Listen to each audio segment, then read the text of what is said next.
Bonjour à tous et bienvenue dans cette nouvelle édition du Grand JT des Territoires. Voici tout de suite la une de l'actualité. C'est un fléau qui coûte des millions d'euros. Les fraudes à l'assurance maladie ont atteint des records en 2024. Plus de 600 millions ont été détectés et évités. Une lutte intensive contre la fraude qui met en valeur l'efficacité des contrôles. Nous irons dans l'Hérault avec Via Occitanie pour comprendre la situation. Les rodéos urbains devenus ces derniers mois un fléau et de grande ampleur partout en France, beaucoup de Français ne se sentent plus en sécurité. Pour lutter contre, la justice monte au créneau. Explication dans cette édition à Bordeaux avec TV7, la chaîne du groupe Sud-Ouest. Après des ventes records depuis la pandémie du Covid, le marché des trottinettes électriques connaît une perte de vitesse importante, aussi bien dans les ventes que dans les locations. Nous nous rendrons au Mans pour comprendre les raisons de cette situation. Et puis, avis à tous les porteurs de lunettes, les avez-vous déjà cassées? Une situation très gênante, surtout quand les réparations prennent plusieurs semaines et coûtent cher. Mais vous le verrez, nous avons rencontré un opticien des Vosges qui a des solutions 3D pour vous. 628 millions d'euros, c'est le montant record détecté contre la fraude à l'assurance maladie en 2024 par les pouvoirs publics. De nombreux cas évités grâce à des actions préventives et des contrôles renforcés en ligne. Dans l'Hérault, vous allez le voir, ce chiffre s'élève à 13,6 millions d'euros. Explication avec Via Occitanie, Antoine Mialès. 13,6 millions d'euros, c'est le montant des fraudes détectées et stoppées par l'assurance maladie de l'Hérault. Un nombre en hausse de 49% par rapport à l'an dernier. Preuve d'après la direction de l'efficacité des moyens de lutte et de contrôle mis en place en ligne et sur le terrain. On s'est beaucoup amélioré sur le préjudice évité, sur la détection du préjudice évité, puisqu'il a augmenté donc de près de 180%. Et c'est très important pour nous parce qu'au fond, c'est ça qui montre qu'on est capable d'être performant, de traquer les fraudeurs, d'identifier les modes opératoires. Les fraudeurs, ce sont en grande partie les assurés utilisant par exemple des faux arrêts de travail vendus sur les réseaux sociaux. Ils représentent la moitié des personnes repérées par l'assurance maladie. En revanche, sur les montants des préjudices, ce sont les professionnels de santé qui constituent la part la plus importante. Ça représente un petit tiers à peine des fraudeurs, mais ça représente les trois quarts finalement des montants de fraude. Des préjudices très élevés détectés et stoppés chez des audioprothésistes. 3 millions d'euros en 2024 dans l'Hérault. Comme à l'échelle nationale, c'est la branche la plus concernée par la fraude, devant celle des pharmaciens. On avait dans cette situation des audioprothésistes avec des fraudes et des préjudices évités importants cette année, différents mouvements et notamment celui de l'utilisation donc du tiers payant et des facturations multiples sur des assurés sociaux qui ne disposent pas du matériel et également des pseudo-audioprothésistes qui ne disposent pas des locaux adaptés ni effectivement des analyses préalables pour délivrer le bon matériel aux assurés sociaux. L'assurance maladie de l'Hérault qui précise toutefois que ces fraudes se limitent à une minorité d'acteurs. Les rodéos urbains sont devenus ces dernières années une véritable préoccupation pour les pouvoirs publics. Ces rassemblements nuisent à la tranquillité des Français, bien sûr, et surtout les mettent en danger. Près de Bordeaux, un élu a même été agressé pour avoir voulu stopper ces agissements, vous allez le voir. La justice décide donc de durcir le ton. Explication avec TV7, la chaîne du groupe Sud-Ouest, Antoine Rivalin. Ils prennent la rue pour un circuit, leurs moteurs vrombissent et les pneus crissent. Les rodéos urbains, ces démonstrations de vitesse et de puissance en pleine ville, s'imposent comme une tendance aussi spectaculaire que dangereuse. De plus en plus fréquent à Bordeaux, 40 véhicules se sont donné rendez-vous à Bordeaux-Lac. Mais au-delà du frisson, des vies sont mises en jeu, spectateurs percutés, habitants terrorisés et même élus politiques agressés. Il y a quelques semaines, Anthony Roland, conseiller municipal à Goriaguet en Gironde, s'est fait passer à tabac en tentant de mettre fin à un rodéo dans sa commune. Pour faire face au phénomène, le parquet et la DIPN de Bordeaux ont construit un dispositif pour mettre fin à la pratique. avec l'aide notamment des drones. Observer ces rodéos, en comprendre les itinéraires, les zones de repli, les points d'appui, les complicités éventuelles, et permettre d'engranger du renseignement qui nous permettront d'intervenir à froid, à minima pour saisir les véhicules, et au mieux, l'idéal, c'est d'interpeller ceux que nous serons parvenus à identifier par le biais de ces images. Au début du mois de mai, 2 conducteurs interpellés en plein rodéo urbain ont écopé de lourdes sanctions. L'interdiction de conduire tout véhicule terrestre à moteur et ainsi qu'un couvre-feu qui leur interdit de sortir le soir, le week-end. Mais par ailleurs, et peut-être surtout, les véhicules qui ont été saisis ont fait l'objet, le 9 mai, c'est-à-dire une semaine plus tard, ont fait l'objet d'une décision de vente avant jugement. Depuis 2018, un texte de loi sanctionne les rodéos urbains. Les participants risquent jusqu'à 2 ans d'emprisonnement et 30 000 € d'amende. Être maire dans une commune rurale n'est pas de tout repos, bien sûr. À 1 an des élections municipales, plusieurs d'entre eux expliquent les difficultés quotidiennes de leur métier. Entre tâches administratives complexes, problèmes budgétaires ou changements de loi, les maires font face à des problèmes de plus en plus fréquents. Certains hésitent même à se représenter l'année prochaine pour les élections municipales. Exemple dans le Grand Est avec Puissance Télévisions. Regardez. Depuis 2020, Jean-Michel Guyot est aux commandes de la mairie. Installé à son bureau, il enchaîne les dossiers et les appels téléphoniques. À 1 an des élections municipales, les maires de différentes communes voient leur charge de travail augmenter et surtout les tâches administratives qui rendent difficile ce métier. Depuis la loi Notré de 2015, ce travail de chef de la commune a alourdi les problématiques déjà pesantes sur cette fonction. On n'a jamais eu autant d'évolution dans les lois en 10 ans qu'en 30 ans. Les 10 dernières années, depuis la loi Notré, on a voulu faire des grandes métropoles. On a malheureusement créé un désert dans le monde rural et aujourd'hui on les met en confrontation. En plus des changements administratifs, les décisions politiques et géopolitiques impactent également les petites communes. Les budgets sont en baisse, une tâche supplémentaire à traiter pour les maires. On doit faire des économies partout, on a de moins en moins de dotations et de subventions. Et ça devient très très compliqué, d'autant plus que les prix, quand vous faites une route, les prix ont été multipliés, je dirais pas par 2, mais pratiquement. Les élections municipales sont dans 1 an, mais d'après une étude du Centre de recherche politique de Sciences Po, 30% des maires hésitent à se représenter en 2026, contrairement à 20% en 2020. Le relationnel avec la population, qui ne comprend pas toujours ce qu'on met en place, et qui constate en fait les obligations administratives qu'on est obligé de mettre en place, qui génèrent du financement, et que le lambda, lui, considère que c'est complètement inutile. Donc lui expliquer l'obligation qu'on peut avoir dans la gestion au quotidien, ça, les gens ne le comprennent pas. À 1 an des élections dans les communes du territoire, des surprises pourrait bien avoir lieu. Faut-il armer la police municipale? Le sujet est toujours au cœur des débats et divise élus, syndicats et citoyens surtout. Entre nécessité de protection face aux violences et crainte d'une montée en tension dans l'espace public, le débat s'intensifie. C'est le cas à Rennes. TVR s'est intéressé au sujet et a interrogé un enseignant, chercheur en droit public et spécialiste des questions de police. Regardez.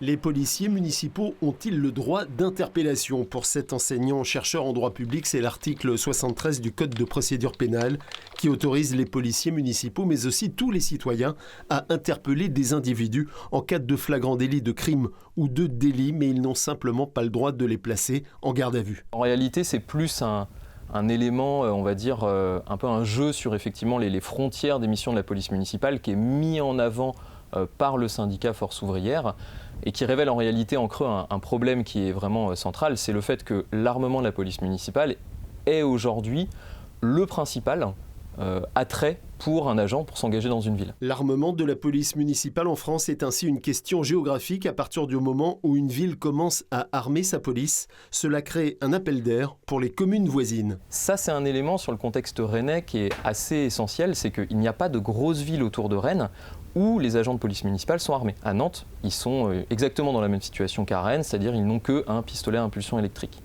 Donc les agents de la ville de Rennes ne peuvent pas quitter la ville de Rennes pour aller dans une autre grosse ville à proximité où ils seraient armés.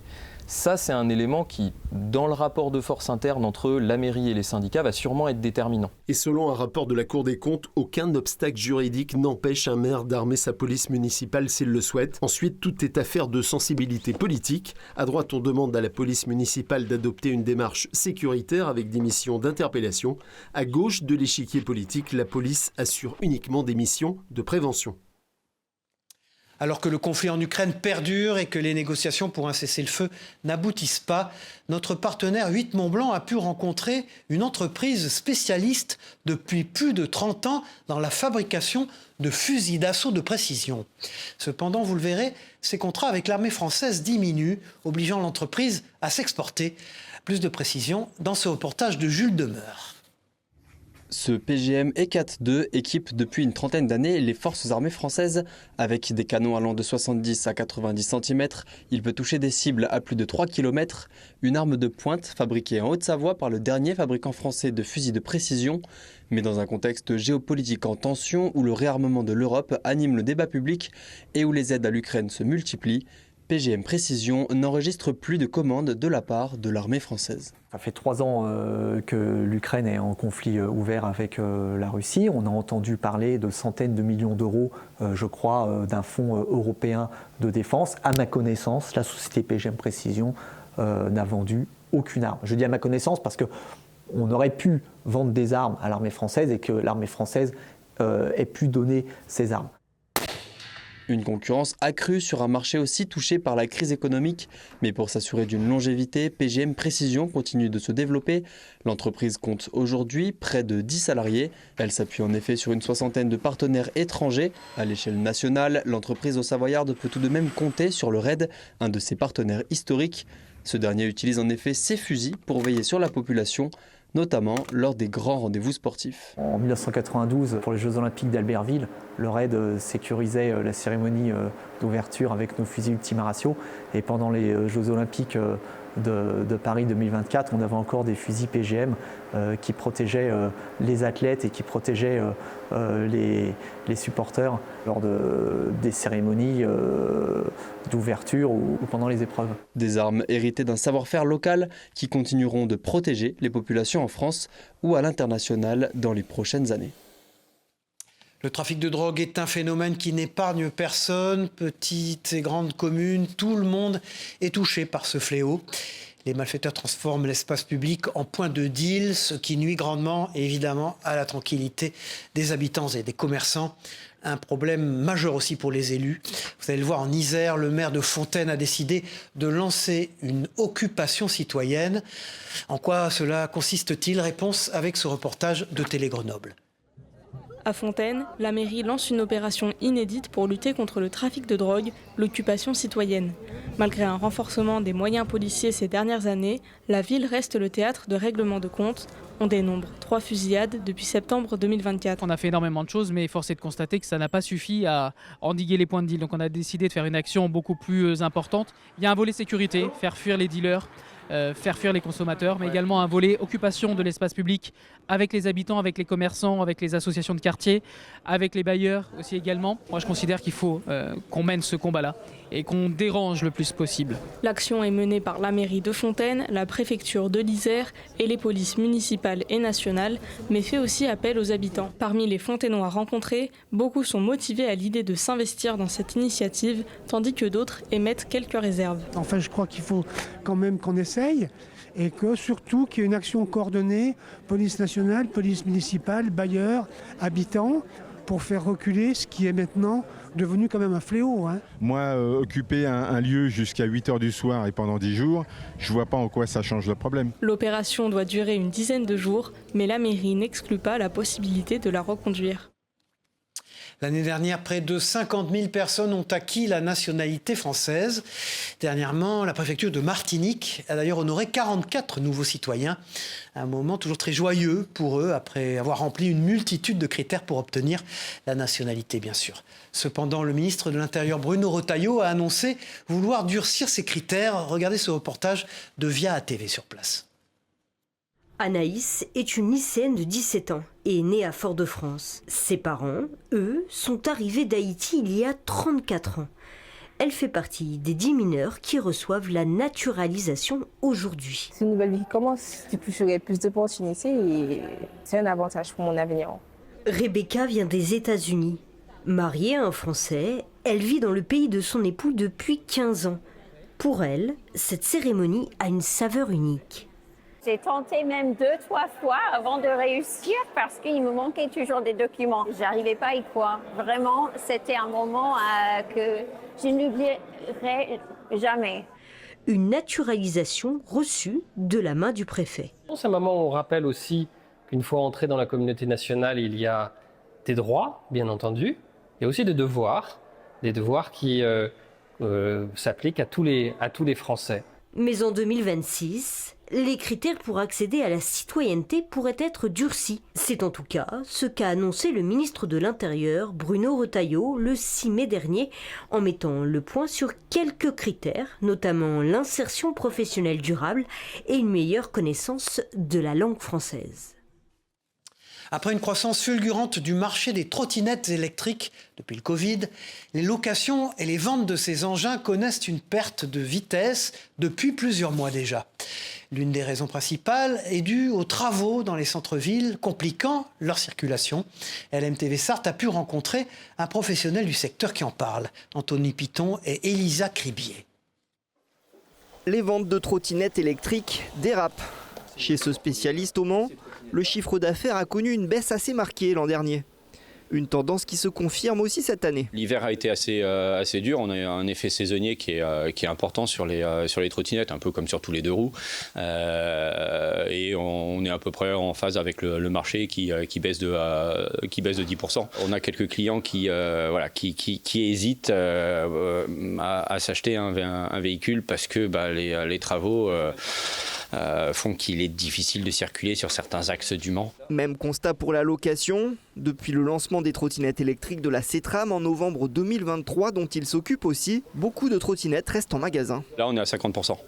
Donc il y a une cinquantaine de trottinettes qui sont disponibles et puis qui attendent leur futur locataire. À force est de constater que peut-être qu'on manque un petit peu de communication de la part de la CETRAM. Malgré ce contexte défavorable, le dirigeant reste optimiste.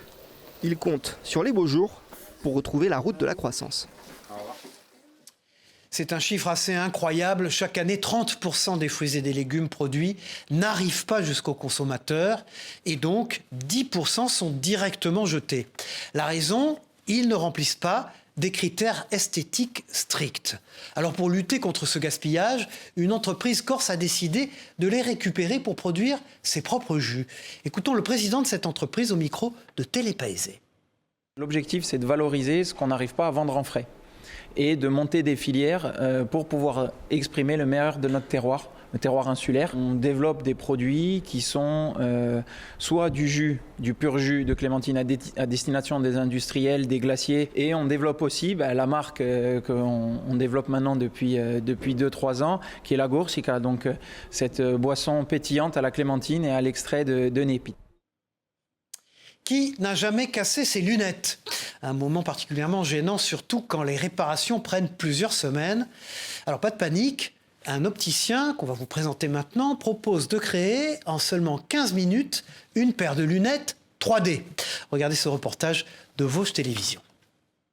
Une innovation fait son apparition chez les opticiens. Ici, chaque mois, plus d'une dizaine de montures cassées par des clients maladroits sont retournées aux fabricants pour réparation.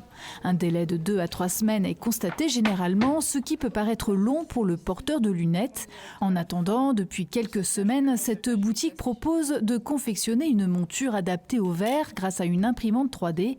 Dans les Vosges, c'est à Saint-Dié que cette franchise a décidé de tester ce nouveau service. Si on a un client qui arrive avec une monture cassée, de prime abord, ce qu'on faisait, c'était qu'on allait essayer de trouver quelque chose pour réparer un petit peu, mais qui n'était pas forcément la même branche, la même face. On essayait d'un petit peu d'arranger, mais c'était pas forcément quelque chose de très qualitatif, entre guillemets.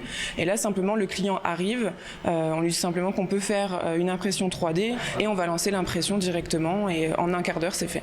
Confectionné en amidon de maïs et recyclable, le fil de la couleur choisie dessine peu à peu la forme souhaitée. La plupart des verres peuvent s'installer sur ce type de monture. On a une bonne souplesse du matériau, donc même en cas de choc, il n'y aura pas de casse plus que sur une monture standard. Et nous avons même des charnières flexibles qui vont permettre de pouvoir les mettre sur la tête ou de les retirer à une main sans risque de déformation. Pas de quoi toutefois faire de la concurrence aux lunetiers. L'amidon de maïs s'assouplit avec le temps. Ce service facturé 15 € permet essentiellement de patienter en attendant le retour de la paire d'origine ou d'obtenir un rendez-vous chez un ophtalmo pour un changement d'optique. Se préparer à la naissance de son enfant n'est jamais facile pour les mamans, mais c'est aussi le cas pour les papas. Souvent un peu négligés, les pères ont également un rôle très important dans ce joyeux moment. Alors regardez dans la Loire comment un centre hospitalier organise des cercles de parole pour accompagner les futurs pères. Notre partenaire TL7 a pu se glisser au milieu d'eux lors d'une séance. Roland a passé près de 2 heures à évoquer ses doutes et recevoir des conseils de professionnels. En sortant de ce cercle de parole sur la préparation à la naissance pour les pères, il est rassuré. Je pourrais presque dire qu'avant d'arriver au cours de papa, j'étais pas encore dans le rôle du papa. Et puis là, je vais ressortir du cours de papa et je pense qu'il y aura déjà une première étape de transformation qui sera faite. Il y a presque un petit avant-après. En plus de ne pas se sentir seul en étant à avoir un premier enfant, savoir comment les autres voient aussi la situation, c'est très très intéressant. On y va comme ça, un peu à l'aveugle, en disant est-ce que ça va être bien. Et quand on en sort, oui, c'est très bien. Il faut le faire. Ouais, je suis pressé maintenant. J'ai beaucoup moins peur. Durant les 2 heures, une sage-femme est présente pour aborder avec les futurs papas le séjour en maternité. Alors moi j'ai plutôt la place de celle qui va démystifier un peu l'accouchement, qui va un petit peu répondre à leurs angoisses, leur stress, les images de l'accouchement. On explique aussi aux papas la place qu'ils ont pendant le séjour à la maternité. Donc on explique aux papas l'importance de la proximité, du soutien à la maman. Et puis aussi leur rôle de père, ils ont aussi toute leur place dans l'éducation de cet enfant. On fait de la prévention sur la dépression et sur les troubles psychiatriques qui peuvent arriver donc, chez la jeune mère, mais aussi chez le papa. Et donc c'est un sujet très très important parce que bébé a besoin de parents disponibles et un papa ou une maman qui déprime n'est pas disponible pour le développement de son enfant, pour interagir. Le centre hospitalier du Forêt propose aussi l'accès à une chambre pédagogique pour pouvoir préparer au mieux l'arrivée du bébé chez ses parents. Avec le retour des beaux jours, les frelons asiatiques prolifèrent. Une situation inquiétante pour les apiculteurs, car cette espèce est friande d'abeilles. De nombreuses colonies sont menacées. Notre partenaire Moselle TV est parti à la rencontre d'apiculteurs pour prendre le pouls de la situation. Regardez ce reportage. Voilà, donc on va enfumer. Une fois la fumée froide propagée, l'apiculteur peut ouvrir et s'occuper des ruches. L'objectif, vérifier les pontes de la reine pour assurer la survie de la colonie en cas d'attaque. On a réellement vu la pression du frelon asiatique. J'ai eu plus de la moitié du cheptel qui n'a pas passé l'hiver. Alors sur un rucher, c'était effectivement dû au frelon asiatique. On a vu qu'il y avait un nid avenue de Guise à 500 mètres du rucher. Et là, ce nid-là, il peut aller jusqu'à 10 000 individus. Il va manger 10 kg d'insectes sur une saison. Plus petit mais aussi plus agressif que son cousin européen, le frelon asiatique est un réel danger pour les abeilles, tout comme pour les apiculteurs. Quand il y a des nids, il faut passer par des professionnels pour venir les enlever parce que nous on n'est pas équipés, il faut avoir des équipements vraiment spécifiques. Détecté dans la région en 2015, en 10 ans, ce prédateur d'abeilles a pu proliférer grâce à la hausse des températures hivernales. Face à ces ravages, les apiculteurs préparent leur riposte. La première chose, c'est au printemps maintenant, c'est de capturer les fondatrices. Donc les fondatrices, ce sont ces reines qui ont hiverné, qui vont créer de nouveaux nids. Et pour ce faire, on a des pièges. Il permet aux frelons de rentrer par un trou calibré, tous les petits trous que vous avez tout autour. Ces trous qui sont calibrés pour laisser sortir les insectes et non pas le frelon. La situation alerte même au niveau national. Le 6 mars dernier, les parlementaires ont adopté une proposition de loi visant à coordonner la lutte contre cette menace qui porte atteinte à la biodiversité et aux abeilles. Les friperies sont des établissements de plus en plus en vogue en France ces dernières années. À des prix cassés, les clients peuvent repartir avec de nombreux vêtements. Un modèle qui plaît beaucoup donc, mais surtout qui ne cible pas qu'une catégorie de consommateurs. Écoutons 2 gérantes de friperies à Limoges, au micro de 7 à Limoges justement. côté vintage, c'est de plus en plus tendance pour les jeunes, mais aussi on a une clientèle de tout âge. On a du jeune jusqu'au moins jeune, la personne aussi de 60 ans qui veulent aussi chiner des petites pièces et aussi une question aussi de moyens, parce que nous on a vraiment tous les prix. Ça commence vraiment, un vêtement, ça commence à 3 €, donc c'est vraiment des petits prix. Depuis que mes parents en fait m'ont appris à m'habiller en me disant qu'on peut s'habiller de manière seconde main et que c'est pas grave, donc du coup moi j'ai toujours appris à m'habiller comme ça, et donc pour moi ce sont des valeurs qui sont importantes et j'ai voulu le retraduire dans ma boutique aussi, qu'on pouvait trouver de très belles pièces en seconde main. Un hommage aux soldats du feu, bien souvent peu reconnus à leur juste valeur. Un musée des pompiers a ouvert pour eux ses portes dans l'Aube. Ce lieu retrace l'évolution des équipements de secours et de lutte contre les incendies. Des pièces uniques depuis le 19e siècle jusqu'à aujourd'hui que nous présentent nos confrères de Canal 32 sur place. Regardez. L'espace mémoire des sapeurs-pompiers de l'Aube retrace sur 700 mètres carrés près de 2 siècles d'évolution des équipements dans le département, de 1830 à aujourd'hui. Dès les premières visites, la surprise est au rendez-vous. Elle témoigne de l'engagement et de la réalité du métier. Des fois, ils avaient prêté main forte à la commune à côté, donc ils pouvaient courir en tirant la pompe pendant 10-20 km. Les membres de la commission Histoire ont consacré 18 mois à transformer ce lieu en un espace muséal. Le rez-de-chaussée dédié aux véhicules d'intervention, le premier étage au secours à la personne et le dernier à l'habillement ainsi qu'aux pièces plus légères. Les objets exposés proviennent de dons offerts par des communes, des collectionneurs ou des sapeurs-pompiers eux-mêmes qui conservaient ce patrimoine dans leur garage. Comme ça embêtait ma femme que ça soit là. On a un superbe patrimoine chez les sapeurs-pompiers, surtout dans l'Aube, et on voyait que ça partait sur les vides-greniers. Aujourd'hui, la commission Histoire compte 30 personnes. On honore la mémoire de nos anciens qui ont travaillé dur avec du matériel pas toujours facile à utiliser. Un peu plus de 6200 pièces. Ça va du pins au véhicule, avec toutes les tailles intermédiaires. Voilà, c'est la fin de ce journal. Merci de l'avoir suivi. On se retrouve très vite pour une nouvelle édition du Grand JT des Territoires. Au revoir à tous.